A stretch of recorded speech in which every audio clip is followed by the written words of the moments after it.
am back with another quick question minutes. How many people enjoyed the last one? I know I did. But I wanted to come today to answer the question of, should I relaunch my e-commerce business? I know that can be a really difficult question that people ponder a lot, and I know that there are a lot of considerations that come with that question. So I'm going to start by saying it depends. I say it depends because there's a lot of considerations that people think about when they think about relaunching their business. One of the things I hear are people shutting their store down completely, taking it down off of the web, putting up maybe one of those little signs that says, you know, we're under construction, we're coming back. They think about if they should do rebranding with their brand assets, with their brand colors, if they should put out new ads. There are a lot of things that go into this decision. I think that it depends, because if you're going to take the strategy of taking your entire website down and pretty much putting a halt to all the work that you have done and you put in, I would say no, absolutely not. Don't do that. Unless you're going to relaunch with a new name, new brand colors, new products, and I think even in some cases, like, it's okay to do that while your business is still up and running. I think that relaunching is actually a great idea. I think that we put too much emphasis on a launch. I think that we feel like because something has launched, it should literally be like a rocket ship. It should take off. And that's just not how it always works. There are a lot of things that go into a business launching and taking off, and there not being anything else that you have to do or follow up with to make it go. So look at your business not as a rocket ship, not as a sprint, but a marathon. I think that a good business owner plans, executes, assesses, and adjusts.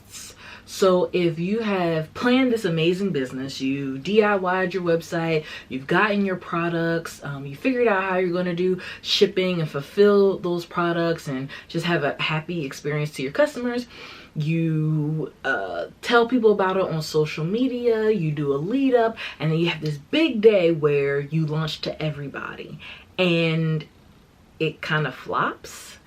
That's not a reason to, one, give up. And it's not a reason to feel like there's not anything else that you can do. There are a lot of things. A lot of times when we launch our businesses, let's say we're starting a social media platform, or even if we're launching and we just tell our family and friends, right? There's a limited reach that we have in that launch. Unless we have these big sponsors or investors or somebody behind us really pushing this launch, usually we're launching to our sphere of people. And then as time goes on, you use strategies like social media marketing, paid marketing, those kinds of things to bring people to your page. Well, it's a process to do that. And in that process, you learn. You learn about your customer, you learn what they like, you learn what they don't like, you learn about the community that you're building, about what they feel like it's a benefit to them. You learn more about their pain points. And so as you learn, it makes sense for your business to learn and to adapt and to become even more specific and helping to serve that particular audience. So once you get to a place where, you know, you've put in a lot of work, you've done the big original launch, your friends and family are like, okay, we've supported you, we've bought 3 different things or whatever, and that starts to die down and you start to just continue to put in the work to learn your audience, I think that there is nothing wrong with deciding, with this newfound community that you've built, with your new knowledge, and with your new information, maybe even your new branding, that you relaunch to people. There's really no reason why you should ever just shut down a store, unless something has come up where it might be look bad upon you or your store. Maybe some copyright infringement where you might have used a name that you didn't know wasn't allowed to use, or you're using a product with that same kind of thing going on. I would say that the thing that makes the most sense is to keep going and to refine it as many times as you need to. It's a word that I hear a lot of times in tech, and people say, like, just iterate. And it was a word that took me a while to put into my vocabulary. But iterating means that you do a thing, you put it out there, just like I said, you plan, you execute, you put it out, you assess it, and then you adjust, and you keep doing that until you refine it, until your process or to your product or your business or your brand, whatever, gets better and better and better over time. The strategy should be doing incremental changes that really impact the business and really push it forward a little bit over time, you don't have to get it perfect, and no one is expecting you to get it perfect. Especially when you're a young, small business, your audience isn't, humongous. So it's not like if you make certain mistakes or you do certain things that everybody's going to know, everybody's going to label you as this business that does this thing, or they're going to say, well, why would they change their name? I don't want to buy from them anymore.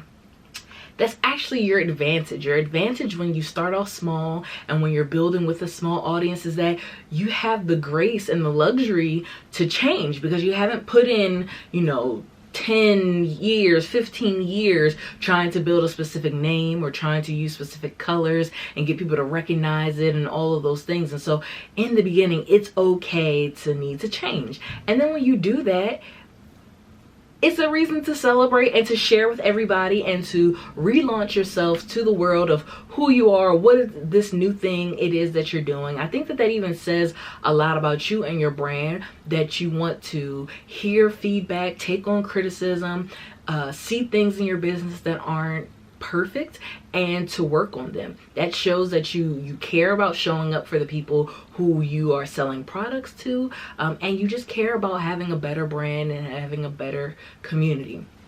So I say this to say, like I said in the beginning, should you relaunch your business? It depends. If you're going to shut it all down and hibernate until you have done what you feel like you need to do, no, don't do that approach. That approach is like steeped in perfectionism, which we don't need to be, because there is no one that is perfect out here. There are companies all the time issuing apologies and statements and all kinds of things about what they have done wrong or gotten wrong. And you have the same grace in your business to do and be the same. So I say that to say that you should just reiterate and iterate and iterate and iterate until you get your brand to where it wants to be, and know that it's going to take really a lifetime. Your entire business, you're going to continue to assess what you have done, assess what's working, what's not working, and adjust. And this is just one part of those things. So I hope this answers a question for you, or this starts your mind thinking. I think one of the best things about these conversations is, even if I don't give you the perfect answer, hopefully it ignites an idea within inside of you that you already had that helps you get the answer that you need for your business. And so all of these videos are not prescriptive. They're not, you have to do it this way, you have to do it that way. They're just to start the conversation, to start idea generation, so that you can come up with the best ideas for you and your business. So I hope this was helpful. If it is, don't forget to like this video, subscribe to our channel so that you will be aware of more videos as they come. And I hope that we leave you better than we found you.